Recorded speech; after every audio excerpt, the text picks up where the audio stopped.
J'étais en train de le dire, on va peut-être toutes les demi-heures, un peu plus, un peu moins, je m'arrêterai pour que vous puissiez poser des questions, puisque je vais m'arranger pour que ce que je vais dire ce soir se décompose en 2 ou 3 parties. Donc après chaque partie, vous pourrez poser des questions et je vous expliquerai encore une fois comment on va traiter les questions.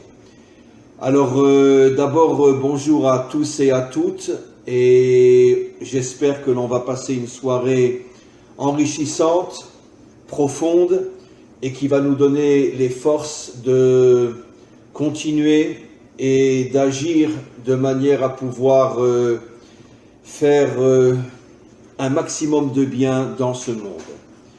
Comme vous le savez, on est rentré ce soir dans le dernier jour de la fête de Sukkot. Il y a encore Shabbat, samedi, un autre jour de fête, mais ce n'est plus la fête de Sukkot, c'est la fête que l'on appelle Simchat Torah. C'est une fête en soi, bien qu'elle est d'une certaine manière la continuation de Sukkot, mais quoi qu'il en soit, la fête de Sukkot s'arrête donc à la fin de vendredi. Et Shabbat, c'est une autre fête qui commence. Donc, comme vous le savez, dans le judaïsme, dans la Torah, le jour commence la veille. Dès que la nuit rentre, on rentre dans le nouveau jour. Et donc, on est rentré ce soir dans le dernier jour de Sukkot. Et comme je vais l'expliquer au fur et à mesure, le dernier jour de Sukkot est le jour le plus important de la fête de Sukkot, parce que ce jour est lié au personnage du roi David. Comme vous le savez, je vais le redire tout à l'heure en expliquant d'une manière un peu plus profonde. Chaque jour de Sukkot, il y a 7 jours à Sukkot, et chaque jour de Sukkot correspond à un des personnages bibliques fondamentaux qui sont des modèles, non seulement pour le peuple juif, mais en vérité pour l'humanité tout entière. Le premier jour a pour modèle Abraham, le deuxième jour a pour modèle Yitzhak, le troisième jour a pour modèle Yaakov, le quatrième jour a pour modèle Moshe, le cinquième jour Aaron, le sixième jour Yosef, et le septième jour aujourd'hui, qui est le jour le plus important une fois de plus, est par rapport à David. Comme nous le savons, David fait directement allusion à la délivrance finale, à la réparation totale et définitive du monde et de l'humanité tout entière, puisque dans les prophètes, le Mashiach s'appelle Ben David, le fils de David, parce que comme on le sait, bien qu'il va venir des millénaires après David, alors pourquoi on l'appelle le fils de David? Il y aura des centaines de pères entre David et le Mashiach. Alors pourquoi les prophètes appellent David appelle le Mashiach, Ben David, comme s'il n'y avait pas d'autre père entre lui et David? La réponse, bien sûr, est simple et en même temps très profonde, parce que David est le modèle fondamental du Mashiach.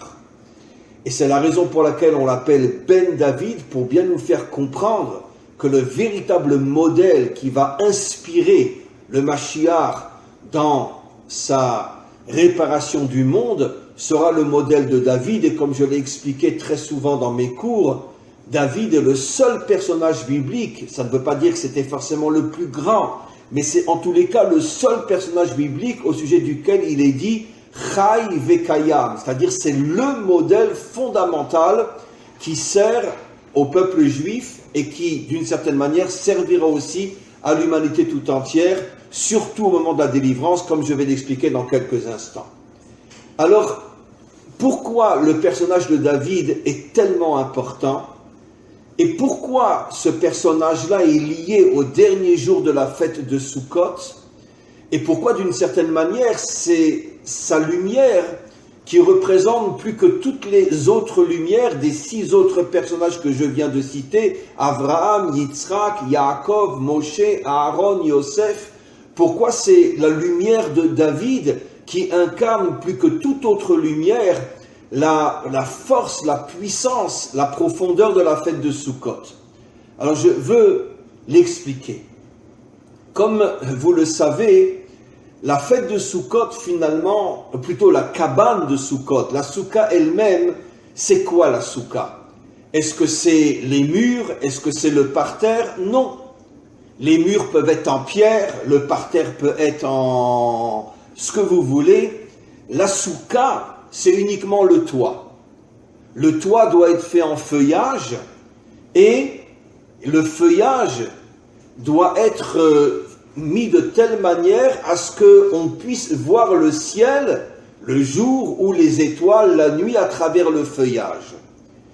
Maintenant, encore une fois, la cabane elle-même, bon, c'est même pas la cabane, parce que ça peut être, encore une fois, les murs peuvent être de pierre.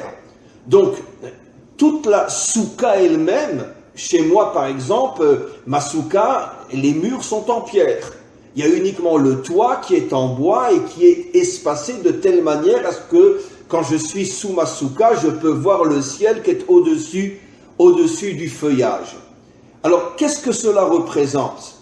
Et pourquoi c'est lié au personnage de David? Comme vous le savez, pendant toute la fête de Sukkot, il y a certaines prières où l'on rajoute la phrase « Arachaman ou yakim lanu et Sukkat David anofelet ». Je traduis en français, on demande au maître du monde de relever la soukha de David qui s'est écroulée. C'est-à-dire qu'on compare la royauté de David, on compare la vie de David, on compare l'action de David à une soukha. Et c'est la raison pour laquelle on dit, et je le dis directement en français, maître du monde relève, reconstruit la soukha de David qui est tombée. Donc on voit qu'on n'appelle pas la soukha d'Abraham, ou la soukha de Yitzhak, ni même la soukha de Moshe, ni même la soukha de Yosef. On appelle, pourtant, chaque jour correspond à un des personnages que je viens de citer. Alors pourquoi chaque jour, même le jour qui correspond à Abraham, même le jour qui correspond à Yitzhak, pourquoi on fait cette prière et on demande au maître du monde de relever, de reconstruire la soukha de David? Alors que David, finalement, ne se dévoile que le 7e jour, que le dernier jour, aujourd'hui. Donc on voit que nos maîtres font allusion au fait que la soukha correspond surtout au personnage de David. Et je vais expliquer.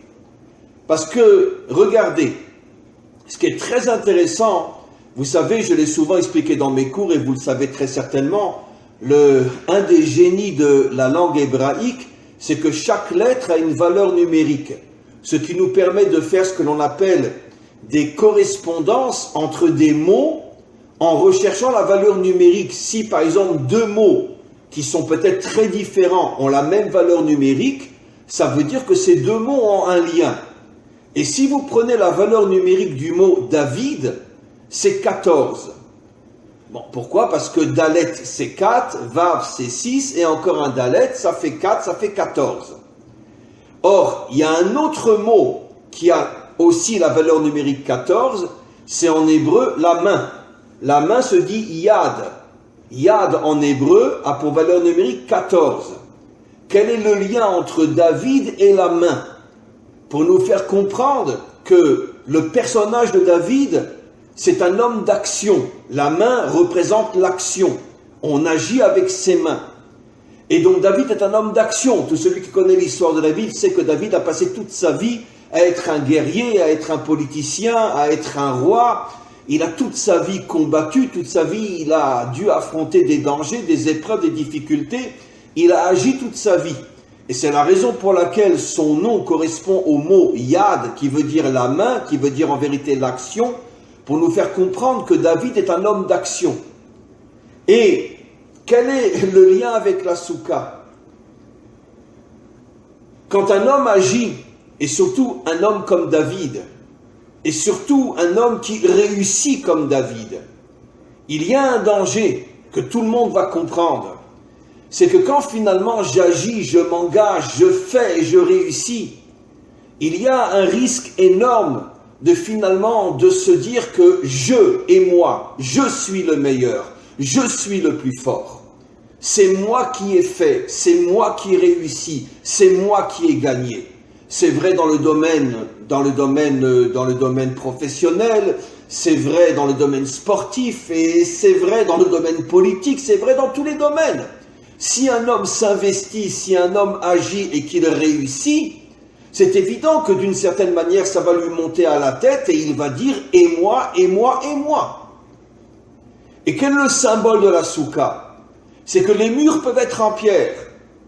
C'est-à-dire que la soukha elle-même, elle est construite par l'homme. C'est l'homme qui construit la soukha. Elle ne descend pas du ciel. Mais il y a une condition pour que ce soit une soukha. Il faut que le toit soit suffisamment, on pourrait dire, transparent, pour que quand tu es dans ta soukha, que tu as construit toi-même, tu vois le ciel. Le ciel fait allusion à quoi? Le ciel fait allusion au monde d'en haut, fait allusion au maître du monde. C'est-à-dire que même si tu agis et que tu fais et que tu construis, n'oublie jamais que finalement ta force et ta réussite viennent du maître du monde. C'est ça le symbole de la soukha. Un homme qui ne fait rien, comme on va le voir tout à l'heure, un homme qui n'agit pas, alors évidemment, il n'a pas l'épreuve de se prendre au sérieux, il n'a pas l'épreuve du culte de l'ego, il n'a pas l'épreuve de l'orgueil, puisqu'il ne fait rien. Mais un homme qui fait et qui réussit, et qui va de combat en combat et de victoire en victoire, c'est évident qu'il peut oublier complètement d'où lui vient sa force, d'où lui vient cette bénédiction qu'il fait, qu'il réussit dans chacune de ses entreprises. Et c'est ça le symbole de la soukha. Le symbole de la soukha, c'est fais, mais n'oublie jamais qu'il y a au-dessus de toi une force qui t'est donnée, et c'est grâce à cette force qui t'est donnée que tu réussis. En vérité, ce que je dis est un verset explicite dans la Torah.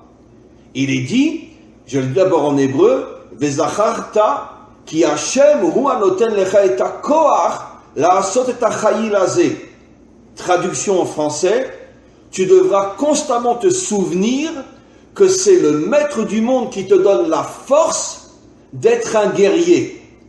Guerrier pas uniquement dans le sens militaire, mais guerrier dans le sens d'être un homme qui s'investit, un homme qui fait, un homme qui affronte les épreuves, un homme qui affronte les difficultés, et qui est un gagnant et qui réussit. C'est ça être un guerrier, pas uniquement dans le domaine militaire, bien évidemment. Et qu'est-ce que nous dit le verset? Tu te souviendras que c'est Hachem qui te donne la force de mener le combat que tu as mené et que tu as réussi. Et ça, c'est la chose la plus difficile au monde, comme on va l'expliquer au fur et à mesure. Parce que agir, faire, s'investir, réussir, et comprendre qu'en vérité que toutes mes actions sont liées à une force qui me vient du maître du monde, et ne jamais oublier que sans le maître du monde, je n'aurais jamais réussi ce que j'ai réussi, ça demande une telle humilité, ça demande une telle annulation de soi, ça demande une telle prise de conscience que je ne suis pas seul sur terre, et que finalement, le maître du monde est mon associé dans toutes mes entreprises. C'est, on pourrait dire, la prise de conscience la plus difficile au monde, cette union entre le maître du monde et l'action de l'homme. Et c'est la raison pour laquelle, encore une fois, David en est le symbole de la soukha, parce que comme vous le savez tous et toutes, David, toute sa vie, a été un homme d'action. Toute sa vie, il a mené des combats inimaginables et il a constamment gagné. Et il n'est jamais tombé dans le piège de se dire « et moi, et moi, et moi ». Toute sa vie, il a constamment compris, ressenti, vécu que toutes ses forces et toute sa réussite venaient du maître du monde. La plus grande preuve, les psaumes, les Tehillim. Le monde entier a traduit, et je ne pense pas qu'il y a une œuvre qui a été traduite en autant de langues que les psaumes du roi David. C'est devenu le modèle de la prière, le modèle de la foi, le modèle de la conscience que Dieu existe. Tout le monde lit les psaumes. Et donc, on voit que c'est un homme qui a une conscience absolue de l'existence d'Hachem dans sa vie, mais en même temps, ça ne l'empêche pas d'agir et de réussir et de ne pas oublier que Hachem est le maître du monde et c'est lui qui donne la force. Et donc c'est la raison pour laquelle le dernier jour de Sukkot est lié au roi David, parce que David est effectivement le modèle de cette union entre l'action de l'homme et la force d'Hachem qui est mise dans cette action, et cette union entre Dieu et l'homme dans la construction du monde. Je voudrais aller un petit peu plus loin. Et comme le roi David, bien sûr, est lié à la délivrance finale, vous savez qu'en hébreu, le mot délivrance, la délivrance finale, se dit Géoula. Et comment se dit l'exil en hébreu? L'exil se dit Gola, Galout ou Gola. Nos maîtres nous font remarquer, bon, pour ceux qui ne sont pas des hébraïsants, faites-moi confiance, je vais vous l'expliquer. En vérité, le mot Gola et le mot Géoula, c'est les mêmes lettres. Il n'y a qu'une seule lettre de différence qui est dans le mot Géoula, délivrance, qu'il n'y a pas dans le mot Gola, exil, et le Aleph. Le Aleph, la première lettre de l'alphabet, et je vais expliquer dans quelques instants, vous allez voir des merveilles. Donc, en vérité, c'est absolument incroyable. En français, je dis l'exil, je dis la délivrance. Il n'y a aucun lien entre ces deux mots. Mais en hébreu, c'est le même mot, à la différence d'une seule lettre, qui est rajoutée dans le mot Géoula, délivrance, au lieu de Gola, exil. Et la différence de lettres, c'est le Aleph, la première lettre de l'alphabet, et je vais vous l'expliquer de manière extrêmement profonde et en même temps très simple dans quelques instants. Maintenant, regardons les valeurs numériques. Le mot Gola, qui veut dire l'exil, a pour valeur numérique 44. 44, c'est la valeur numérique d'un autre mot qui est dam, le sang. Parce que pendant toute la période de l'exil, et comme je l'ai expliqué pendant des milliers de fois déjà, l'exil d'Israël n'est que le microcosme de l'exil de l'humanité tout entière. La seule différence, c'est que Israël sait qu'il est en exil parce que lui, il le vit même sur le plan géographique, éparpillé aux quatre coins des nations, alors que les nations, elles, sont restées sur leur terre et ont plus de difficultés à ressentir qu'elles sont en exil, elles aussi. Mais l'exil, ce n'est pas uniquement un déplacement géographique. L'exil, c'est la situation dans laquelle se trouve le monde depuis des millénaires, depuis le début de l'histoire. Et c'est la raison pour laquelle le mot exil en hébreu, Gola, a la même valeur numérique que le mot sang. C'est quoi le sang? Eh bien, tout le sang qui coule depuis le début de l'histoire humaine. Les guerres, les maladies, les catastrophes, etc. Tout ce sang qui coule. C'est extraordinaire de voir qu'en hébreu, le mot exil est le même mot que le mot sang. Rien que la Première Guerre et la Deuxième Guerre mondiale, en 30 ans, sont morts 80 millions de personnes. 30 millions la Première Guerre mondiale, 50 millions la Deuxième Guerre mondiale. Et sans compter aussi la grippe espagnole qui en a tué aussi 20 millions.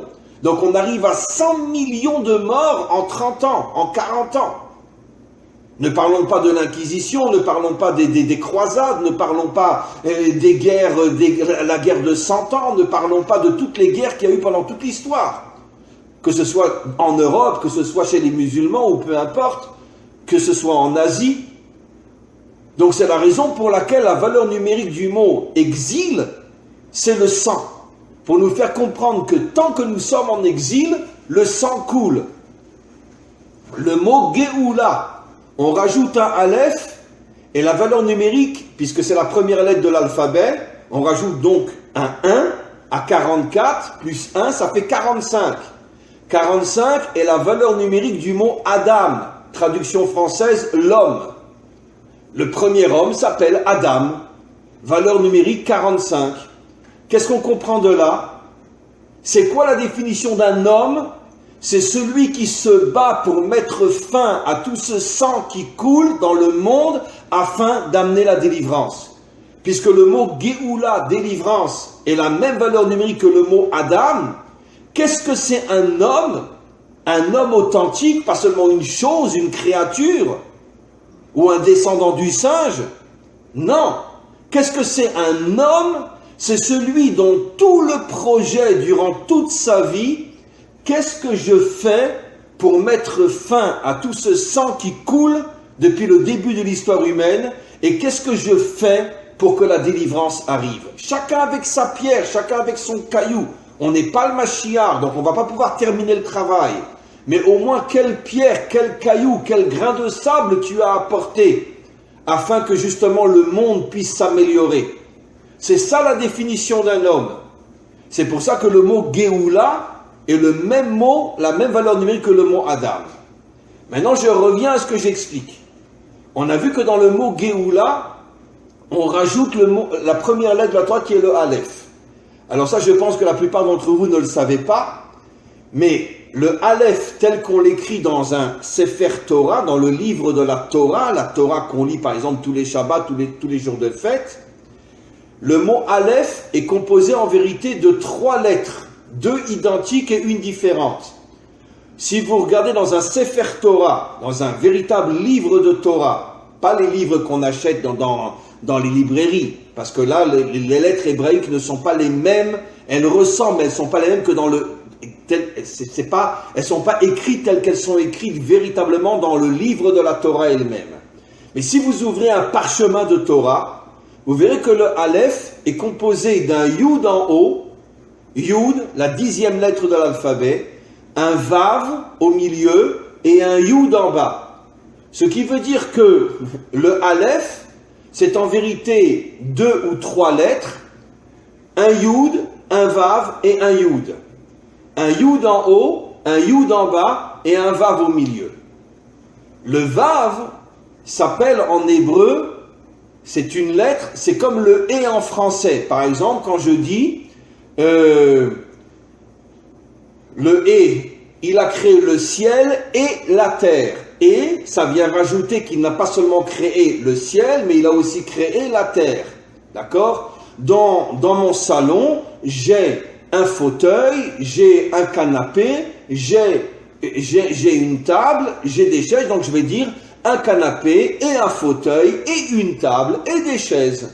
Donc, le Vav en hébreu correspond au et en français. Ça veut dire que le Vav vient rajouter, vient unir. Tu as ça et ça et ça et ça dans la même pièce. Donc, le Yud en haut et le Yud en bas, je vais l'expliquer dans quelques instants.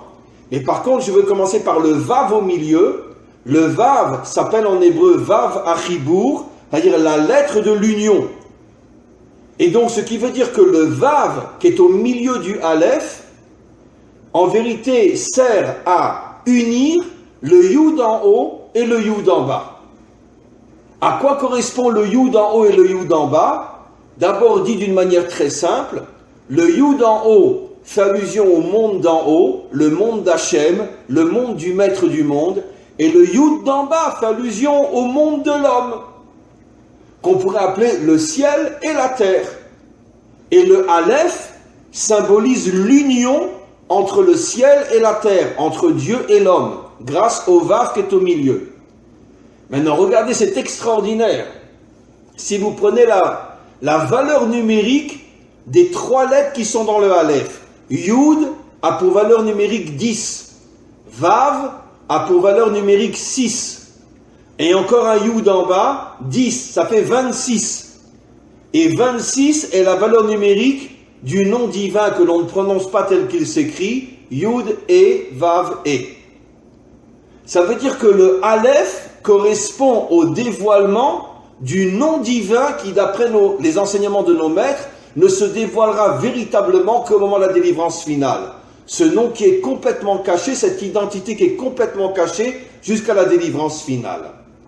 Maintenant, je reviens à ce que j'ai expliqué. Pourquoi Yud? Yud a pour valeur numérique 10. Vous savez, je pense que le 10 correspond à ce qu'on appelle les 10 attributs divins, c'est-à-dire les 10 forces fondamentales avec lesquelles le maître du monde a créé la création tout entière. Il y a 10 forces, 10 énergies fondamentales. Je ne peux pas expliquer maintenant ce que c'est pas le sujet, pourquoi 10, pourquoi pas 8, pourquoi pas 15, mais il y en a 10. Et qu'est-ce que signifie le Yud d'en haut? Le Yud d'en haut fait allusion aux 10 énergies de Dieu lui-même. Et le Yud d'en bas correspond aux 10 forces de l'homme lui-même, parce que l'homme lui-même a été créé, comme vous le savez, selon l'image de Dieu, C'est-à-dire que Dieu a mis dans l'homme, c'est la seule créature qui possède les 10 énergies divines qui se trouvent en haut et qui sont descendues en bas aussi. C'est pour ça que l'homme est appelé à l'image de Dieu, de la même manière que Dieu dispose de 10 énergies fondamentales, de 10 forces fondamentales qui correspondent à la lettre Yud. Ces 10 forces, le maître du monde les a mis dans l'homme. Et donc c'est quoi le Aleph? Le Aleph, c'est l'union entre les 10 forces de Dieu et les 10 forces de l'homme, puisque le Vav est la réunion du monde d'en haut avec le monde d'en bas. La première lettre de l'alphabet, et qui, quand on rajoute le Aleph au mot Gola, qui signifie exil, on a Géoula, la délivrance, qui est aussi l'homme. Donc on a ici une définition extraordinaire, grâce à ce que j'explique. C'est quoi un homme? Un homme est celui qui arrive à unir la force d'Hachem avec sa force, et ensemble, comme deux associés, agissent ensemble pour construire le monde. Je vais rappeler quelque chose que j'ai souvent expliqué, plus précisément dans les derniers cours. La différence entre la Torah et la religion, ou la Torah et la laïcité. Notre monde à 99,9% est composé soit de religion, soit de laïcité. Mais les deux n'ont rien à voir avec la Torah. J'explique. La religion, c'est quoi? Avec toutes les nuances, bien sûr, qu'il faut apporter. Mais la religion, c'est quoi? Je m'en remets entièrement à Dieu. Tout vient de lui. Moi, je prie et je lui demande d'agir.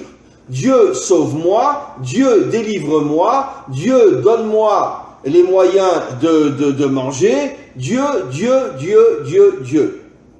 Voilà. Au point que dans une certaine religion, on l'appelle même le sauveur. C'est-à-dire que tout dépend de lui. Ça, c'est la religion. Ça n'a rien à voir avec la Torah. La Torah est anti-religion. Donc, ça veut dire que le religieux, qu'est-ce qu'il dit? Tout vient de Dieu. Le laïc, qu'est-ce qu'il dit? Tout vient de l'homme. Tout vient de moi. Et la Torah, qu'est-ce qu'elle dit? Tout vient de l'association entre Dieu et l'homme. L'homme doit faire. L'homme n'a pas le droit d'être un religieux. L'homme n'a pas le droit de s'en remettre uniquement à Dieu. L'homme doit agir. L'homme doit s'investir. L'homme doit se battre. L'homme doit s'investir dans ce monde. Mais d'un autre côté, il doit constamment se rappeler qu'il a avec lui la force, la bénédiction, le soutien du maître du monde. C'est une véritable association. La Torah parle de l'association entre l'homme et Dieu. Et c'est ça, être un homme. Et c'est la raison pour laquelle, encore une fois, David est le véritable modèle, plus que tous les autres personnages bibliques, parce qu'on n'a jamais eu dans toute l'histoire du monde un homme comme David, qui fait tout avec ses mains et qui n'oublie jamais que dans sa main, c'est la force d'Hachem. Et ça, c'est la chose la plus difficile. Comment je peux être milliardaire parce que j'ai monté une affaire incroyable et j'ai gagné des milliards et je sais qu'en vérité, sans Hachem, je n'aurais rien pu faire. Qui arrive à le vivre? Le dire, c'est facile, mais qui arrive à le vivre? Qui arrive comme David à faire tomber Goliath, le géant, avec une simple fronde et savoir que c'est Hachem qui lui a donné cette force de le toucher au seul endroit où il avait une petite ouverture dans sa muraille. Il avait une muraille de la tête jusqu'aux pieds, juste à l'endroit des yeux, il avait une petite ouverture pour voir, et David est arrivé avec une fronde à lui faire rentrer une pierre dans l'œil, ce qui l'a fait tomber, et le temps qu'il se relève, il lui a coupé la tête. David savait que c'est pas possible, c'est sûr que c'est Hachem qui m'a donné, on pourrait dire, cette force de viser l'œil et de le faire tomber. Car comment c'est possible de vaincre un homme comme Goliath? Il mesure 10 mètres de haut, il a une muraille qui recouvre tout son corps, et une épée qui fait peut-être 50 kilos. Comment tu peux te battre quand tu es un petit berger de 17 ans comme David? Il est venu avec une simple fronde. Comment c'est possible? C'est parce que David savait que c'est lui qui fait tourner la fronde, mais c'est Hachem qui fait arriver la pierre dans les yeux de Goliath. Et ça, c'est le modèle de l'homme authentique. Donc, on comprend encore une fois que finalement, tant qu'on est en exil, tant qu'on est dans le monde de la séparation entre les religieux d'un côté, qui attendent tout de Dieu, et les laïcs d'un autre côté, qui ne croient qu'en leur ego et qu'en leur orgueil, et qui ne pensent pas du tout à Dieu, on comprend c'est quoi la soukha. La soukha, encore une fois, comme je l'ai dit, c'est moi qui l'a fait, c'est pas Dieu qui me fait descendre la soukha du ciel, mais je laisse le toit transparent de manière à ne jamais oublier, jamais, qu'au-dessus de moi, il y a une énergie, il y a une force qui m'envoie constamment des bénédictions, des forces, de manière à ce que je puisse réaliser ce que je fais.